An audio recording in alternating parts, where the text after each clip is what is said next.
ዶክተሩ ምን አለ? ለምን እንደዚህ አቻኩሎ ይፈለገ? በጣም ይገርማል።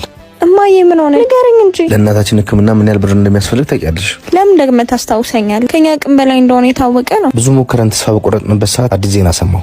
ምንድነው? ለምን ታስጨንቀኛለህ? እስካሁን ማመን አልቻልኩም። በድንጋጤ እኮ ደስታዬን መግለጽ እንኳን የከበደኝ። አሁንስ በጣም እያናደርከኝ ነው።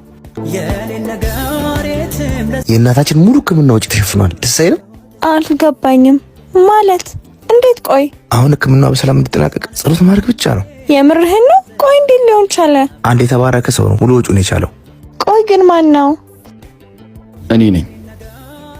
እዩብ፣ አይዞሽ አትደንግጪ። በእናታችሁ መታመም በጣም አዝኛለሁ። የሰማሁት ዘንግቼ ቢሆንም አሁንም ግን አልረፈደም። ወንድሜ እሱ ነው?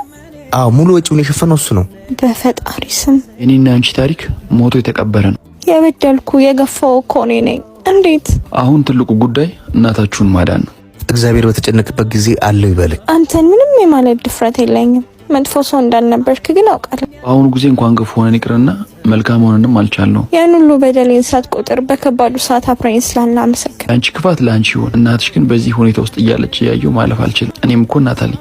ስለ ሁሉም ነገር በጣም ይቅርታ። ግድ የለም ቂም ይዤ የሆነ በቀል አስቤ ከራሴ ጋር በመጣላት ጊዜ መፍጀት አልፈልግም። ግድ የለም እኔ ቅርታ ማድረግልሽ ለአንቺ አስቤ አይደለም፣ እኔ ሰላሜን ስለምፈልግ ነው። ለካ እንደዚህም አይነት በቀል አለ። በመጨረሻም በራሴ ወጥመድ ራሴ ተያዝኩ። ልክ አይደለም እንጂ ክፋትን በክፋት እንደመለስ ቀላል ነገር የለም። ግን ከተበደልነው በደል በላይ የተሰጠን ፍቅር ይበልጣል። እናታችሁን እግዚአብሔር ይማርላችሁ። አይንን ያጎደለ እንዳይጥፋልኝ አይኔ ካሳይባ እንደወረዳይ አደብ ገዝቶ ልቧ ሰመኔ ሲገባት